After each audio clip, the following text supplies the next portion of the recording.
What's up, everybody? We're in the truck. This is the first Titans recap video on the Shoemake Take.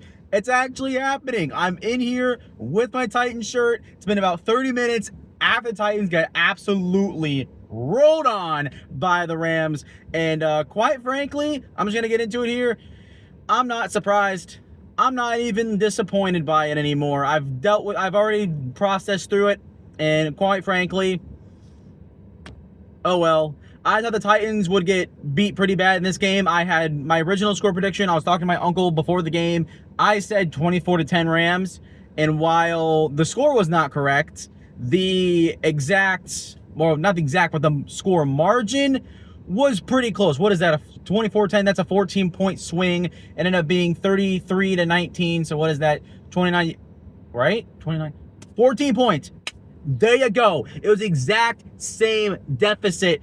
But honestly, I don't know. Let's get into the negatives first. I don't know. I've never done this before and actually talking to you guys about it. So it's a little bit different than me just talking with myself and processing through it. But here we go. So the negatives on offense, same problems, penalties, pre-snap penalties. It's nothing new. I'm not surprised by it. I'm not hurt by it anymore at this point. It is what it is. Our coach is awful. Brian Callahan ain't good. And we'll get to him in a second.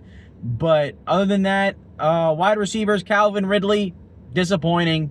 Had a couple good catches, but those were more schemed up plays than him just beating man or beating zone and just getting open traditionally. For a Rams secondary, that's probably the weakest part of their defense. And Akello Witherspoon went down with an injury earlier in the game. I think it was in the second quarter, if I remember that correctly. Yeah, we need to see more out of Calvin Ridley. And that's just not Calvin Ridley. We need to see more out of Tyler Lockett. So far through 2 games, he only has like 2 or 3 catches, not even 20 receiving yards yet. Then again, it's a slot receiver in Tennessee that does nothing. Have we learned nothing in our time being a Titans fan, people? We haven't learned nothing. Slot receivers do not do anything in Tennessee. We're allergic to having a good slot wide receiver. It doesn't work. We've never had a good slot receiver consistently in our franchise ever since we became the Titans. But that's not the problem primarily. Another thing, tight ends, still a problem. Chigakonkwo barely did anything, had a couple good catches. Fine. Need to see more, of course. Gunnar Helm, nothing, but you know what? Rookie, pass.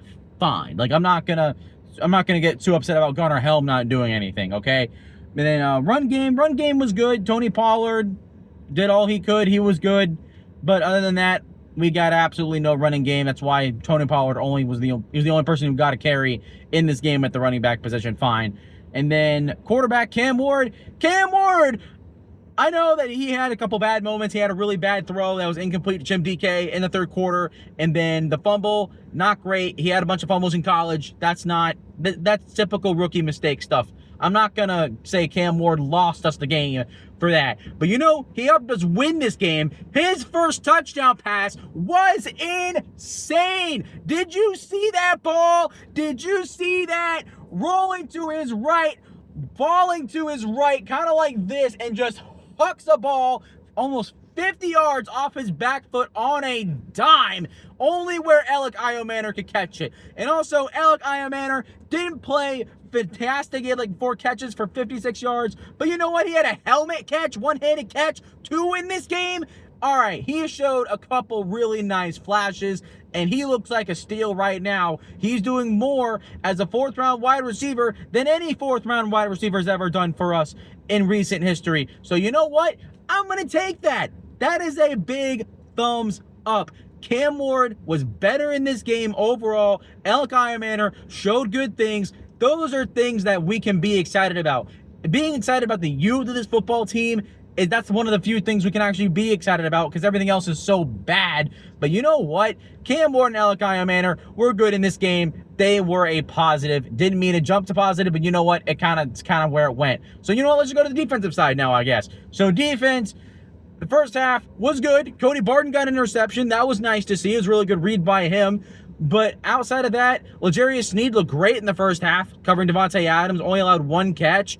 And then in the second half, this defense absolutely fell apart. And honestly, that's nothing new either. This is something that's happening for the Titans for years now. This is nothing that I'm not going to be surprised or be disappointed about anymore. Because at this point, it's what we should come to, unfortunately, expect. Not that we should be expecting this. We should expect more. But this is the standard the Titans have set for themselves. This is what we're going to get. I mean, at this point, you got to get what you get, and you can't throw a fit. You can't let the same stupid mistakes. I almost said a bad word there. I'm not going to say that. Sorry, that's why I started.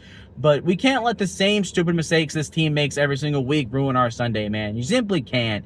I mean, you got to be excited about the things that could be better for us in the future, but the things that are still bad, it's hard. It's hard to really continue to be upset and want to punch a wall or scream at your TV. It's hard. It's hard. This defense in the second half just was not good enough today at all.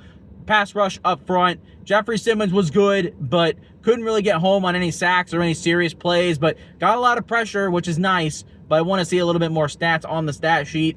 Everybody else on the D-line was all right, I guess, but then linebackers, after in the second, third quarter, it was got attacked over the middle of the field all day, was awful, and then corners, dusted over and over again. Puka Nacua and Devontae Adams are good guys. I said this before the season even started, that this is going to be one of the more underrated wide receiver duos in the NFL because they are both really good. When you get a veteran quarterback like Matthew Stafford, who is really good at throwing the football, who's really smart, that's going to happen. It's simply going to happen. The Titans aren't there yet. This is a prime example of this is a 3-win team going up against a Super Bowl contender. This is what this game was, and honestly, the only thing I can be disappointed in, and what I'm going to rant to you guys about right now, and just make sure my phone doesn't go dark because my screen just got darker on me, it's a little weird, is honestly Brian Callahan. Actually, let's scratch that. Special teams, penalties, that's not a special teams issue, that's a coaching problem. But Chim Dike had a punt return for a touchdown that got called back from a penalty. We already talked about the penalties and how bad they are, but you know what? Chim Dike, we got ourselves a return in Chim Dike. He's good. He is actually pretty darn good. The fact that he had a big return in week 1, had what would have been a touchdown here in week 2, he's a weapon, guys. He's a weapon, and with Bones Fossil as our coordinator, you know what? All the issues with special teams, other than the penalties, in terms of the execution and being able to create turnovers, create big plays. I also got a blocked extra point, which that's great. In terms of making contributions to helping this team win, special teams is doing that now. With Bones Fossil, I got no worries about it anymore. The only thing is the penalties, but then again, like I said, that's Brian Callahan. That's coaching. That's his problem. And that is the big problem, because now, at this point, Brian Callahan, I'm on my last nerve. Because how many weeks are we going to go? How many weeks are we going to go with this team looking unprepared, poorly coached, same problems every single week? That is coaching. No matter what, you think all the players aren't doing good enough, they're not executing. Yeah, no. At this point, 18 games in, and we still got the same dang problems. It is Brian Callahan. It is coaching. The penalties, 13 last week, 10 this week. Spent all week, all offseason, harping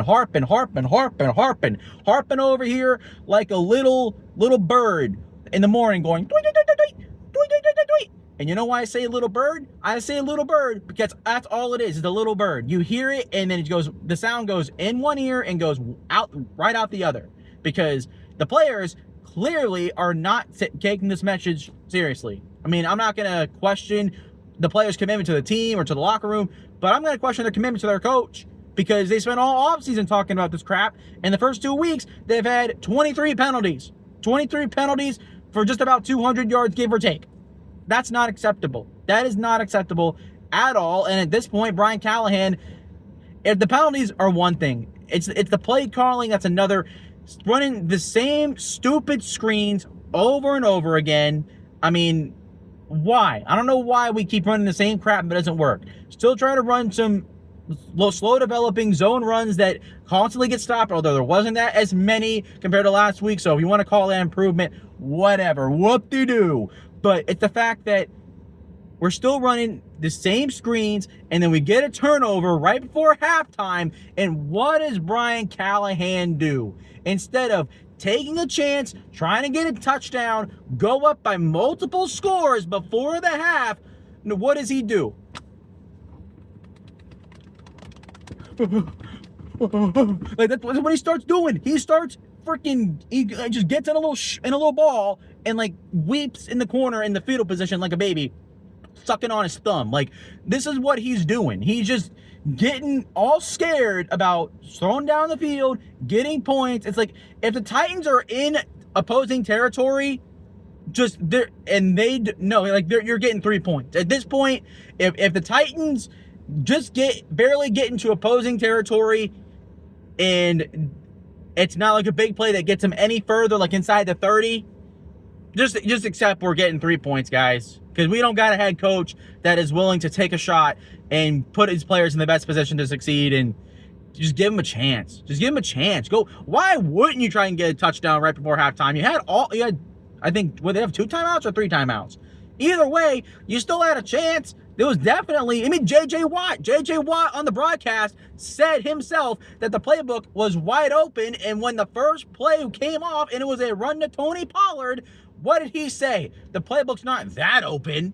And it's like, this is 2 weeks in a row where the commentators on the broadcast are calling out Brian Callahan for a poor coaching job. Honestly, he's on my last nerve. If we come out and doing the same exact crap this week against the Colts, and we lose that game at home, at that point, I might have to start calling for Brian Callahan to be fired, guys. I never want to put Cam Ward in a bad situation. I don't want to root for that, because ultimately losing that continuity is going to suck for him. But also, a lot of people have said this. I'll say it too. Being with the wrong person and not getting rid of them is just as bad as sticking, or is just as bad as if you fire the right guy too early. It's just as bad. And regardless of how this season goes, this team is better than what they're playing right now. I believe that. I had this team going 7 wins because I believe that this team would actually be stepping up and being better.